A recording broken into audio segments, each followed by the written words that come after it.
This is the TNA Wrestling January 16, 2025 full show results video. The show started with a match between Trent Seven vs Leon Slater, and Frankie Kazarian joins the commentary booth for the opening contest. Slater nailed Seven with a dropkick early, then avoided a move from Seven and danced, then knocked Seven off the apron. Seven suplexed Slater on the floor, then they got back in the ring and Slater got some near falls and a dropkick. Seven suplexed Slater off the top rope for a 2 count, then delivered a punch and a clothesline. Seven gave Slater a burning hammer, but Slater kicked out of the pin attempt, then chopped Slater and did the finger break spot. Slater gave Seven a DDT on the ramp, then leaped from the ramp and jumped on Seven at ringside. In the end, Leon Slater gave Seven a 450 splash in the ring, and defeated Trent Seven by pinfall. After the match, Frankie Kazarian attempted to jump Leon Slater from behind, but Slater caught him in the act and Kazarian backed down. Hendry video with vintage footage and action from his run in TNA. He said that Genesis was his chance to get to the top, as a montage of former champions played such as Sting and Kurt Angle, and he ended with "We Believe." The concierge brought out Ash by Elegance and Heather by Elegance for the pre-launch celebration. The concierge said in his mind, the Elegances were already the tag team champions. He revealed life-size cutouts of Ash and Heather. Ash said she was honored and she thanked a bunch of people such as her nail tech and her barista, as well as the concierge. Heather spoke next as the crowd chanted "You suck." She thanked Ash and the Elegance brand for now being one half of the tag team champions. Spitfire walked to the stage and Danny Luna said it wasn't Elegance, it was delusion, since they hadn't actually won the belts. Jody Threat said the Elegances were Barbie dolls that couldn't keep up with the rest of the division. Ash took the mic and insulted Spitfire, and a brawl started and Spitfire threw the Elegances out of the ring. Spitfire destroyed the poor cutouts and Ash was upset and Heather cried.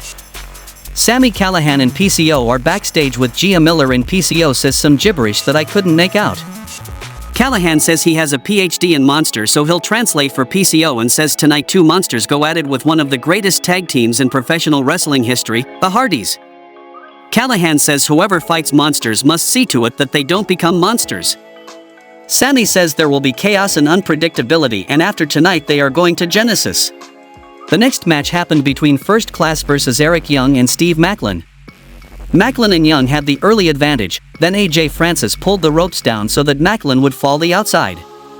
AJ and KC tagged in and out, and KC got into it with actor Judd Normand in the front row, and AJ got involved.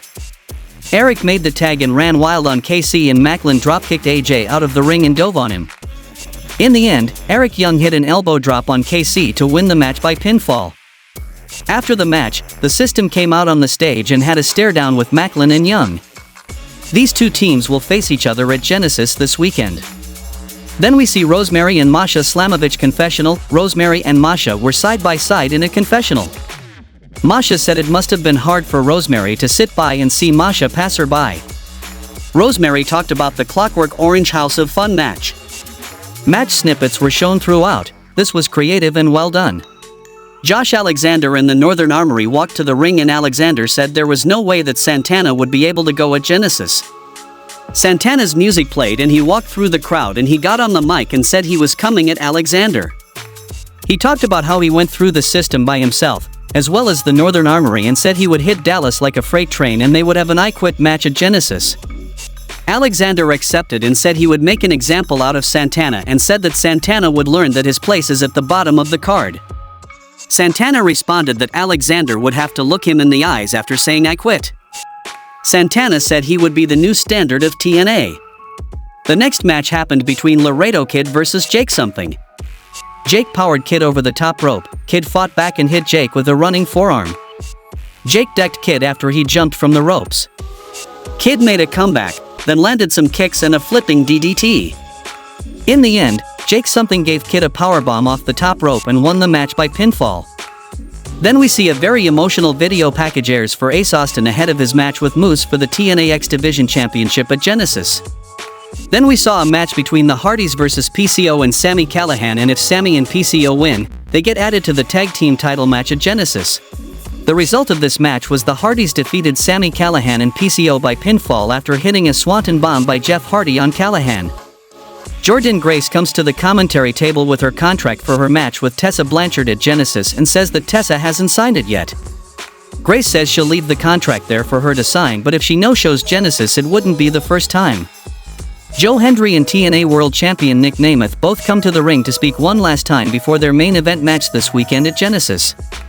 Hendry says he and Nemeth have stood across each other countless times, and the only thing left he has to say that he hasn't said before is that he has to win at Genesis. Hendry says this multiple times to drive that point home. Joe says they are going to start a new era in TNA this Sunday, and it begins with him holding up the TNA World Championship. Nick Nemeth says he knows how bad Hendry wants this, but being a world champion is an entirely different level to put the company on your back and live that every day. Nemeth questions if Hendry is ready for that and says he wants to clear the air with one last thing and plays the clip of JBL laying out Hendry at Bound for Glory. Nick states he and JBL aren't in this together and that he also took out his brother Ryan. Nemeth promises he had nothing to do with what happened, and if he knew it happened he would have done something about it. Ryan Nemeth comes out and calls Hendry a snake, and he's trying to get in his head and manipulate him. Ryan says Hendry doesn't care about TNA or the title, all he cares about is himself. Hendry says he's wasted enough time on him, and Ryan gets in his face. Hendry lifts him for a standing ovation, but Nick super kicks Hendry and Nick looks conflicted about what he just did. Tessa Blanchard stormed to the announcer's desk and signed the contract, and Jordynne attacked Tessa from behind and they fought to the ring. Jordynne gave Tessa a back elbow and a juggernaut driver, and fans cheered and Jordynne was fired up. Jordynne rolled Tessa out of the ring, brawl continues, Jordynne hits the juggernaut driver finisher, stands tall and the show goes off the air.